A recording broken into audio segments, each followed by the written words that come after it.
자, 시장 클로즈업 시간입니다. 오늘 이분을 좀 모셔봤습니다. 원래는 금요일에 나오시는 분인데 좀 하루 먼저 모셨습니다. 이베스트 투자증권 IM 영업팀 염승환 차장 나오셨습니다. 어서 오세요. 네, 안녕하세요. 네, 반갑습니다. 자, 오늘은 또 어떤 이야기를 해줄 것인가. 첫 번째 준비된 아이템을 보니까 자동차 판매량을 근거해서 이제 자동차 주에 대한 이야기를 해주실 것 같아요. 사실 저도 요즘에 무슨 이야기를 들었냐면 자동차 기자들한테 그 텔루라이드도 굉장히 인기가 많고 잘 팔리고 있고 그 기아차의 소울 부스터도 은근히 좀 인기가 있다고 하더라고요. 생각보다 좀 많이 팔리고 있다. 작년 한 해 동안 자동차 기업들이 정말 힘들었던 게 자동차가 안 팔려서 힘들었던 거였었잖아요. 이제 분위기가 완전히 좀 바뀐 것 같으세요? 현대차 투자하신 분들 연초마다 항상 기대감이 높아요. 애널리스트 분들이 다 연초에는 올해 좋아진다 이게 쓰거든요. 안 맞았어요. 한 번도. 그래서 지금 이제 벌써 4년째인데 올해는 한번 기대해 볼 만할 것 같아요. 왜냐면 항상 이번에 이제 어제 미국 판매량이 나왔잖아요. 3월 달. 근데 다들 예상을 못했던 것처럼 그 미국 판매가 잘 될 거라고는 생각을 못했는데 미국이 3% 역성장을 했는데 현대차는 플러스 조금 성장하고 기아차가 10%나 10% 늘었더라고요. 그러니까 이게 텔루라이드 효과는 맞는데 텔루라이드도 사실 저는 이제 이게 그 한번 우리나라에는 없는 차니까 한번 검색해 찾아봤는데 이게 미국에서 먹히는 디자인 같더라고요. 저는 그렇게 이뻐 보이진 않던데. 아, 그래요? 저는 그 그래요? 같은 플랫폼이잖아요. 텔루라이드와 팰리세이드. 둘 중에 하나 고르라자면 저는 텔루라이드를 골랐을 거고. 딱 보면 예쁘던데. 저는 개인적으로 팰리세이드가 더 예쁜 것 같아서. 근데 어쨌든 이제 미국에서 저게 먹혀가지고 애널리스트 추정보다 훨씬 많이 팔렸다고 그러더라고요. 이번에 5천 몇 대가 팔렸다고 하는데 어쨌든 이게 성과가 좋은 게 결국 이거를 같은 플랫폼을 쓰는 팰리세이드도 이제 곧 출시하거든요, 미국에. 그럼 같이 성공할 가능성이 높으니까 같은 모델이니까. 그래서 그렇게 보면 미국 쪽에서 SUV 그동안 사실 현대차가 그 지난 4년 동안 개발이라든가 여러 가지 뭐 신차라든가 친환경차 때문에 비용이 엄청나게 들어갔다고 그러더라고요. 그래서 수익성이 안 좋아지고 SUV 모델 대응을 좀 사실 잘 못했어요. 미국도 SUV가 대세인데 아시겠지만 현대차는 세단 쪽의 비중이 높잖아요. 근데 그래서 어떻게 보면 산타페 모델 외에는 좀 마땅한 게 없었는데 이게 기아가 이렇게 성공을 해주면 현대차 입장에서도 상당히 고마운 거죠. 그래서 지금 그쪽에서도 좀 기대감이 좀 높아지고 있고 또 미국 내 악성 재고가 작년 되게 많았는데 작년 말부터 이게 점점 줄고 있다는 얘기도 돌고 또 아시겠지만 딜러들한테 인센티브 많이 주잖아요. 그죠? 근데 이제 그게 인센티브 비용이 많았는데 그것도 최근에 좀 가파르게 감소를 하고 있다고 합니다. 이번 3월 데이터에도 인센티브가 좀 이렇게 떨어진 걸로 보이더라고요. 그래서 이런 이제 비용적인 면에서도 현대차한테 좀 상당히 우호적인 부분이 있고 또 제네시스 아시죠? 제네시스가 사실 그 저번에 한번 그 이제 토요타 아시겠지만 렉서스가 독립 브랜드잖아요. 하나에. 근데 그것처럼 제네시스도 그걸 하려고 했거든요. 했는데 딜러들이 엄청나게 반발한 거죠. 왜냐하면 토요타 렉서스는 이미 이제 엄청난 브랜드 파워를 갖고 있는데 제네시스는 사실 아직 약하거든요. 브랜드 네이밍이. 근데 갑자기 딜러들한테 이거 독립 브랜드로 하게 되면 딜러들은 제네시스만 팔아야 되는데 현대차도 팔아야 되는데 제네시스 하나만 팔아야 되잖아요. 그러면 뭐 어떻게 영업이 되겠어요. 그래서 반발을 해가지고 제네시스 판매량이 엄청나게 급감을 했습니다. 미국에서. 이게 판매가 안 되니까. 근데 그걸 좀 완만하게 해결을 해가지고 근데 되게 재밌는 건 현대차도 제네시스도 이렇게 독립 브랜드 만들면 다들 성공할 거로 보이는데 실제로 전 세계적으로 이제 그런 브랜드들이 몇 개 있긴 있는데 유일하게 그렇게 프리미엄 브랜드 독립해서 성공한 거는 그 렉서스밖에 없다고 그러더라고요. 유일하게. 그래서 쉽진 않기 때문에 제네시스는 이제 어쨌든 그런 이슈는 해소됐고 하반기에 G80이라는 신차 나오니까 신차 효과 있고 또 아시겠지만 이번에 소나타 나왔고 하반기에 또 K5도 나오거든요. 기아차. 그러니까 신차 사이클도 시작되고 작년에 털 거 다 털었습니다. 뭐 통상임금 소송도 다 끝나고 그러니까 이제 어쨌든 간에 현대 기아차는 더 이상 뭐 장애물은 좀 없는 것 같아요. 그래서 이제는 좀 무겁고 지난 몇 년간 배신 때렸지만 이제는 좀 한번 믿고 투자해도 좀 좋을 것 같아서 현대차 한번 좀 오늘 좀 거기에 대해서 뭐라고 하세요? 그 미국 차 시장이 좀 개선된 거는 이해하겠으나 중국에 대해서도 여전히 걱정이 되는 건 마찬가지잖아요. 애널리스트 분들이 뭐라고 하시던가요? 그러니까 중국 제가 이제 저희 당사에도 뭐 자동차 연구원이 있어서 물어보면 중국 같은 경우 물론 이제 중국이 살아나면 뭐 금상첨화죠. 근데 중국은 당장 상반기까지 좀 어렵다는 얘기고 근데 이제 중국에서 주목하셔야 될 게 이번에 북경 그 공장을 폐쇄했잖아요. 폐쇄한 그 현대차가. 근데 가동률이 너무 낮거든요. 근데 그게 적자인 상태인데 폐쇄하는 거는 비용 면에서 오히려 더 좋을 수 있습니다. 그리고 중국 어차피 이번에 그 뭐 가전제품도 그렇고 자동차 쪽도 판매를 이제 장려하는 정책들이 좀 나왔기 때문에 3월 달에 그렇게 보면 결국 시차를 두고 하반기에는 중국도 지금보단 낫지 않겠냐. 그러니까 중국도 잃을 건 없다 더 이상. 거기에 좀 더 좋아지면 좋아졌지. 그래서 네. 그런 면을 본다면 국내 미국 좋고 중국은 조금 이제 회복되는 그런 국면 보면 지금 현대차 PBR 0.5배도 안 되거든요. 네.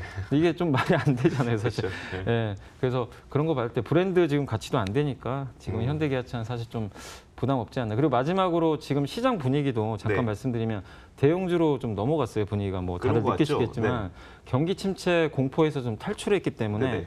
외국인이 경기 민감주 골라서 막 쇼핑하고 있거든요. 거기서 또 안 가는 업종 중에 하나가 자동차입니다. 그래서 네. 자동차도 쇼핑하기 좋은 지금 타이밍이기 때문에 자동차 업종 그런 면에서도 좀 한번 매력 있다 이렇게 말씀드리고 싶습니다. 사실 자동차에 관심 있으신 분들은 자동차 부품주도 상당히 많이 보유하고 네. 계실 거예요. 부품주에 대한 의견은 어떠세요?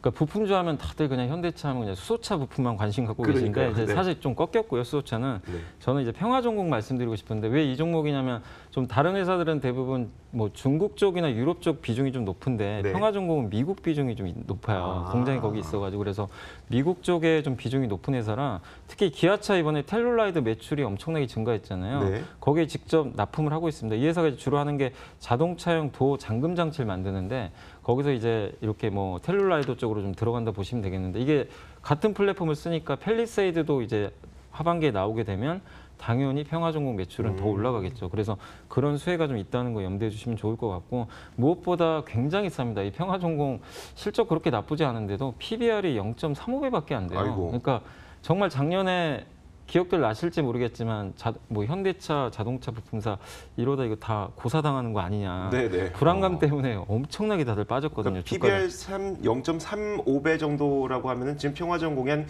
9,000원 정도 되니까 땅 팔고 공장 팔고 뭐 자산 팔고 하면은 한 2만 원 준다는 거 아니에요? 네, 그러니까 그 한 자산 가치 2만 원 넘는데 네네. 지금 너무나 헐값에 거래요. 그러네요. 그러니까 이게 결국에 투자 심리의 문제였던 거예요. 너무 불안하니까 이거 혹시 네. 평화전공도 망하면 어떡하지? 그렇죠. 그러니까 못 사는 건데 이제 그럴 일은 없잖아요. 좋아지는 게 보이니까 뭐 적어도 10,000원, 뭐 12,000원까지는 저는 가야 된다고 생각하거든요. 그래서 자동차 부품주에서 좀 고르고 싶다라면 평화전공 내용도 괜찮고 싸니까 한번 좀 저는 권유를 드리고 싶습니다. 완성차에 대한 투자 의견은 어떠신 거예요? 완성차 여전히 좋게 보고요. 여전히 사실 좋게 기아차가 보고. 네. 근데 탄력이 더 좋을 수밖에 네네. 없는 게 아까 말씀드린 대로 텔룰라이드가 지금 너무 잘 나가니까 단기적으로는 기아차인데 근데 역시 크게 보면 저는 현대모비스 같아요. 모비스는 왜냐하면 뭐 현대차든 기아차 그렇죠. 상관없잖아요. 네네. 그래서 장기로는 현대모비스지만 단기로는 좀 기아차가 나은 것 같습니다. 알겠습니다. 좀 다른 이야기를 한번 해볼게요. 코스닥 벤처펀드가 출범한 지 이제 1년이 지나서 코스닥 시장 활성화에 좀 도움이 됐다는 이야기들도 많이 들리는데 이 당시에 과도하게 발행됐던 메자닌 채권 때문에 수급 부담이 우려된다는 이야기가 있었어요. 이게 어떤 이야기인지 좀 쉽게 설명을 해주시면서 풀어가 볼까요? 그러니까 이제 주식 매잔이라는 건 이제 주식 전환할 수 있는 옵션이 붙은 채권이 아시겠지만 전환사채, 신주익증권부 사채가 주식으로 이제 바꿀 수 있는 그런 이제 사채잖아요. 그래서 이게 부채 비율을 감소시키는 효과는 있는데 기존 주주분들은 되게 좀 싫죠. 왜냐하면 주식수가 늘어나죠. 그렇죠. 채권이면 상관없는데 네. 주식으로 전환하면 그만큼의 물량이 늘어나는데 근데 작년에 아시겠지만 4월 초에 그 정부에서 코스닥 활성화 대책의 일환으로 벤처펀드를 출범을 시켰는데 거기서 벤처펀드들이 주로 이제 사모펀드 쪽에서 했던 게 직접 주식을 사는 것도 물론 있었는데 좀 아쉬운 게 너무 그 전환사채 투자를 많이 해놨어요. 네. 기업들마다. 네. 그게 이제 메리트가 있다 보니까. 네. 왜냐하면 채권 이자도 뭐 조금 받을 수 있지만 그렇죠. 나중에 주식 주가 훨씬 올라가면. 낮은 가격에 받을 수가 있잖아요. 네. 1년 후에. 근데 전환사채는 아시겠지만 1년 후에 보호예수가 풀리거든요. 네. 그러니까 지금 1년이 다 됐습니다. 이제 내일 날짜면 이제 1년인데 그때 발행했던 물량들이 이제 나올 시점이 됐어요. 그래서 이거는 이 기업들이 제가 뭐 나쁘다기보다는 이게 그때 물량이 상당히 많이 만약에 상장이 되면 아시겠지만 전체 주식 수가 1,000만 주인데 만약에 당장 내일 100만 주가 상장된다고 한번 상상을 해보세요.